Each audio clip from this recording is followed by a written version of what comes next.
The law of introduction. Yesterday we spoke the first time you had a man holding your hand, if that is, you are a female.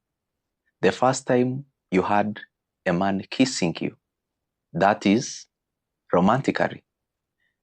Like the first time we did what people who are married do, but outside of marriage. It puts a blueprint of how we will relate with these things even now when we meet the people we are going to get married to. For example, if the first time you had sex, you are in the bush, asking you that how was your orgasm, and the definition of orgasm as a male or as a female, it will get affected. Because the first introduction of knowledge about sex, it is wrong. Your experience with sex, it is wrong.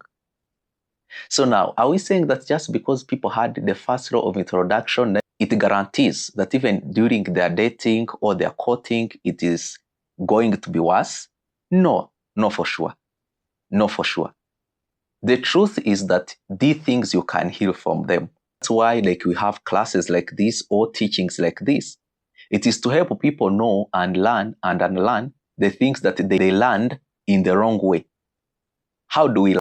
Through what we see, through what we feel. 5 senses. So you might never heard about sex, but you did sex. Maybe you are molested when you're still a kid. You don't even know what sex is. In fact, you came to realize that was sex after you grew up. So there are people who get to learn things like that. The first time you ate rice, you did not know it was rice. The first time you ate hamburger, you did not know it was a hamburger. So sometimes we think that we must first know theologically for us to do or to experience. No. In fact, most people who grow up in dysfunctional family, if you see the first time they did things they did, it just happened, and then later on they realized, oh, kumbi, that's what crashing to a boy is, crashing to a girl is. Oh, this is what is pubic hair. These are what you call armpits. And already you shaved like twice. So you see, we need to understand that whenever we date the wrong people, whenever we interact with the wrong people, that we are not made to marry, that we are not made to be married to. The truth is that we are going to pay it dearly. That is prolonged healing, because it will take you time to heal. You can want to hide it, you can want to shorten it, but the truth is this. Healing is not pushed by time. It is pushed by the content of knowledge you receive, and of course, time.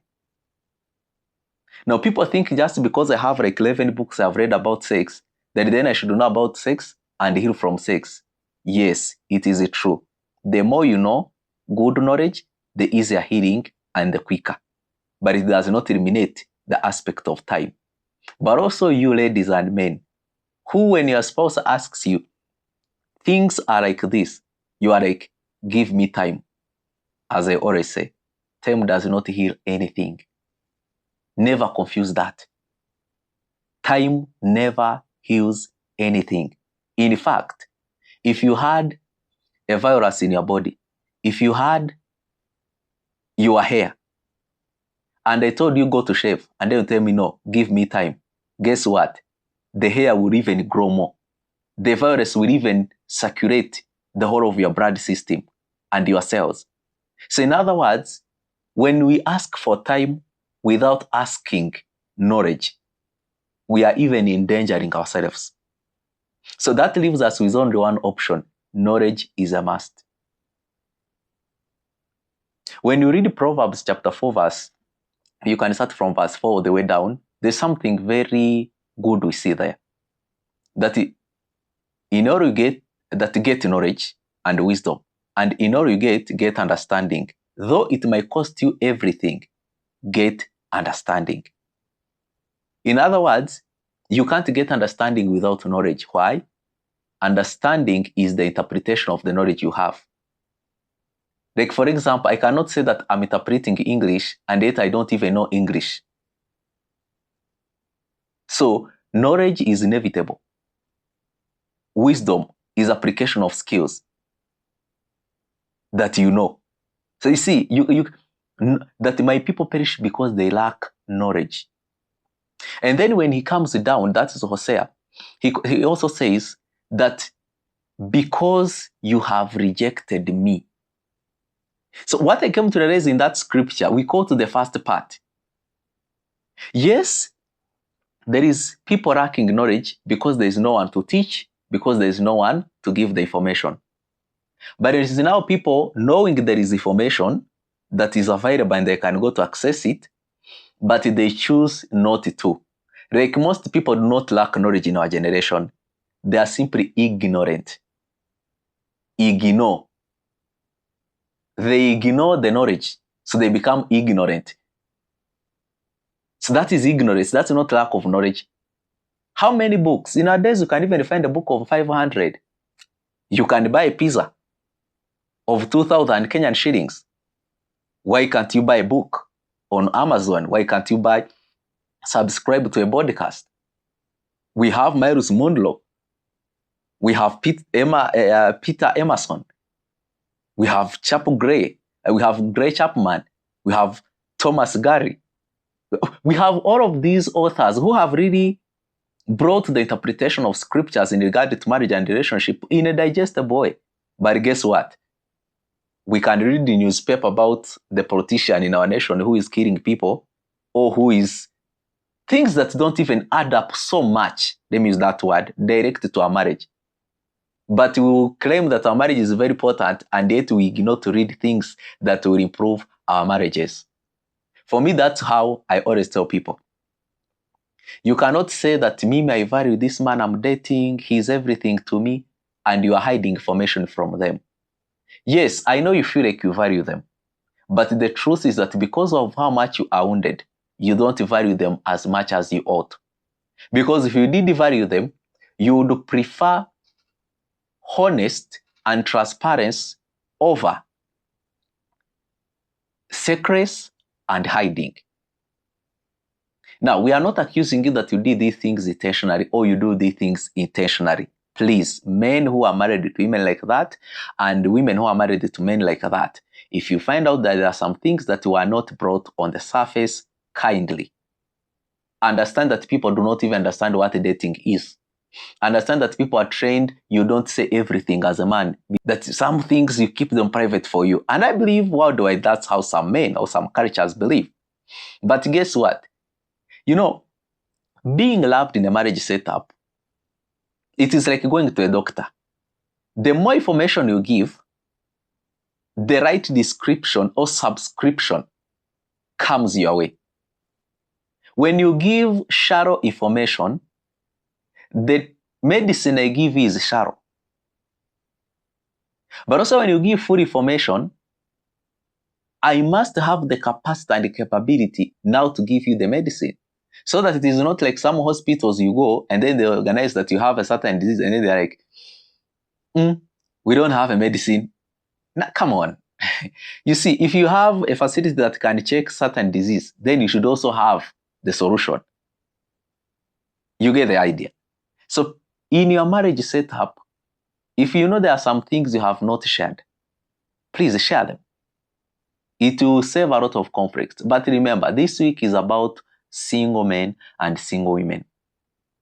You've realized that some of the things that you fight with your boyfriend or girlfriend today, do you know they are tied on how you have not expressed truly who you are? Tomorrow, one of the things that we are going to focus on is, during dating, what are the tools should I come with? Like tools in sense, like what character? Because I'm coming to learn and to be learned. As I said, you can still ask your spouse or someone you are dating, but it is even more important for you to offer knowledge. Because this is dating. I don't know. Imagine if I went to school and then to learn something that I don't know, and then every time I'm always, what is that? What is that? No. The teacher is the one who sits me down And then they tell me to note down what I'm writing, what I'm teaching them. And then after 1 hour, 45 minutes, they tell me, now you can ask about what you've learned today. Why? Because tomorrow we'll study that which we haven't learned. So that way it makes me stable. I don't feel like I have to rush. But because most of you, you wait, where did you go to school? How many marks did you score? How many body counts have you had? How many have you healed? Now it becomes so much exhausting to you. That's now, tomorrow in fact, we'll learn how do we date. Yesterday, but when we learned, who do we date? We don't date the person we are suspecting is the one. We date the one. And then, how do we date? Because yesterday we focused on the consequences of dating the wrong people. It gives us the wrong blueprints. And today we were talking about what we call the first law of introduction. If the first time you were introduced to dating was the wrong way, the person who will suffer that is your spouse and also you. I don't care how many years he is or she is ahead or in the future, you are going to suffer together. Mostly, if you have not went now to unlearn that wrong knowledge, that is, go to a counselor. Believe me, some of these things, listen, you don't just go to pray and then they go away. No, you need someone who knows the true knowledge. They don't have to be professional counselors or pastors no, they can be normal people, but who know the true stuff, who are intentional in empowering and equipping you. So I'm not saying that you must go to a counselor. No, going to a counselor doesn't mean you heal. You must be willing to heal, and also the counselor must be having the medicine that is due to your disease. Otherwise, you just go there and then speak the whole truth and the whole truth as if you are swearing on the Bible, but still you go out to empty.